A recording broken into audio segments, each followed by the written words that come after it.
তুই আসলে ভালোই লাগবে, আসিস। আচ্ছা আসবো নি, কিন্তু ভাবি একটা তো সমস্যা আছে। কি সমস্যা? ওই যে বিকালবেলা বন্ধুদেরকে সময় দিতে হয়, আমি সন্ধ্যার পরে স্যার আসতে পারবো না।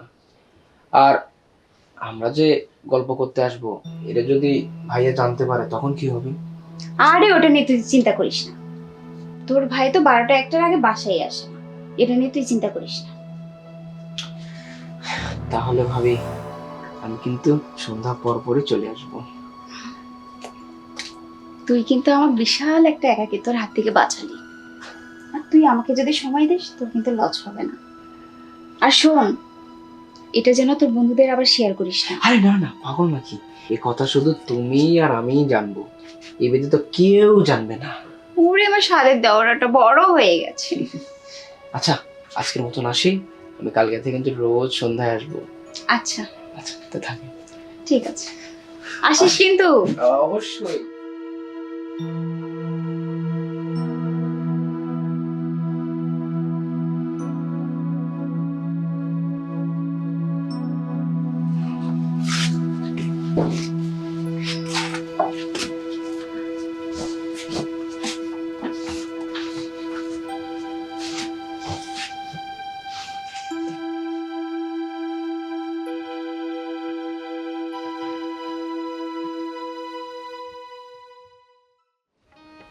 আরে তোকে আসার সময় কেউ দেখেনি তো? না না, কে দেখবে? নে বস। আর কি খাবি বল? আজকে আমি কিছু খেতে আসিনি, আজকে তোমাকে তো চুপ করে দেখতে এসেছি। শুধু দু চোখ ভরে দেখলেই চলবে? অনেক কিছু করতে হবে কিন্তু। আর শোন, আমি কিন্তু তোর ভাইয়ের দ্বিতীয় স্ত্রী, তুই কিন্তু এটা জানিস। আর এটাও জানিস তোর ভাইয়ের আগের 2টা বউ কিন্তু অন্য কারোর সঙ্গে ভেগে গেছে। আচ্ছা তুই বলতো, তোর ভাইয়ের যদি সমস্যা না থাকতো আর 2টা বউ কি ভেগে যেত? আর বিয়ের পর থেকে এ যাবৎ তোর ভাইয়া আমাকে একটা দিনের জন্য সন্তুষ্ট করতে পারেনি।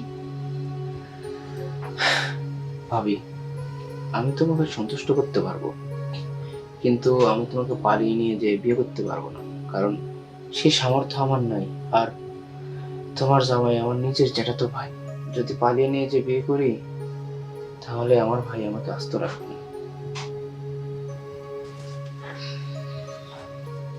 আরে শোন, তোকে কিন্তু আমি পালিয়ে নিয়ে যাওয়ার কথা বলছি না, তুই শুধু আমার কাছে থেকে আনন্দ দিবি। কি পারবি না? এটার জন্য তো আমি এসেছি, আমি একদম প্রস্তুত। তাইলে নে, দেরি করছিস কেন? চলো, আমার আর সহ্য হচ্ছে না। আচ্ছা চলো। এই এই ওঠ, তোর সব চালাকি আমি ধরে ফেলেছি সজল। কিসের চালাকি? কিসের চালাকি? তোর এই সরল চেহারার মধ্যে প্রতিশোধের আগুন লুকিয়ে আছে। কোনো প্রতিশোধ টতিশোধ নাই, খালি ভালোবাসা আছে, আর কিচ্ছু নাই। ভালোবাসা আছে না? আমাকে ছেড়ে দাও। এই বস, এখানে বস। কোথায় যাচ্ছিস তুই? গেটের বাহিরে তোর ভাই দাঁড়িয়ে আছে। কি ভাই? এত সহজ পালানো? এই মিলন, মিলন, এই ভেতরে আসো। আজকে তোর হয়েছে। আমাকে এবারের মতো মাফ করে দাও, চলে যাই। না, বস এখানে বস, চুপ করে বস। ভাইয়া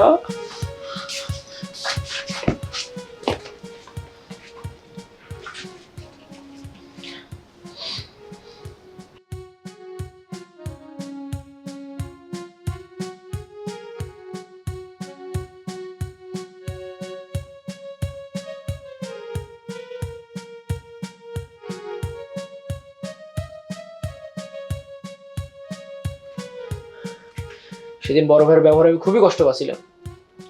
আমার শখের আইফোন বেচে তাকে আমি টাকা দিছি।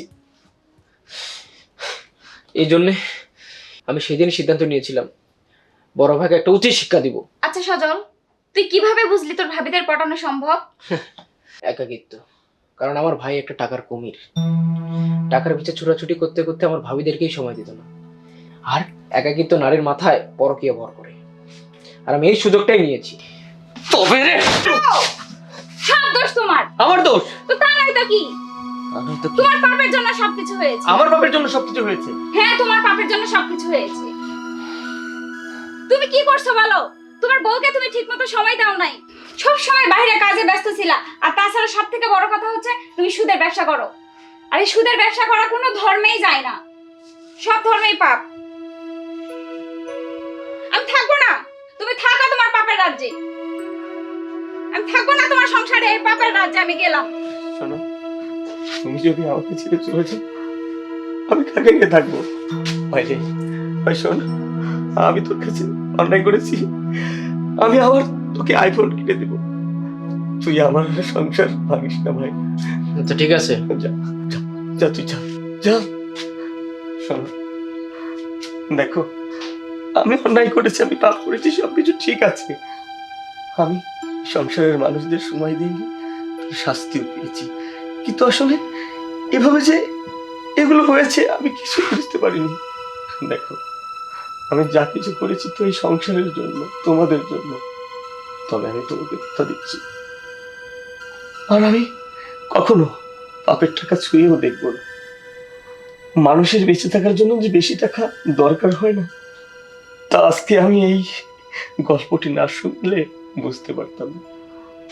আমি আজ থেকে তোমাকে কথা দিচ্ছি, যেটুকু না হলেই না আমাদের দুজন সুখে দুঃখে যেটা হলো আমাদের সংসার চলবে, আমি সেই টাকার পিছনে চলবো।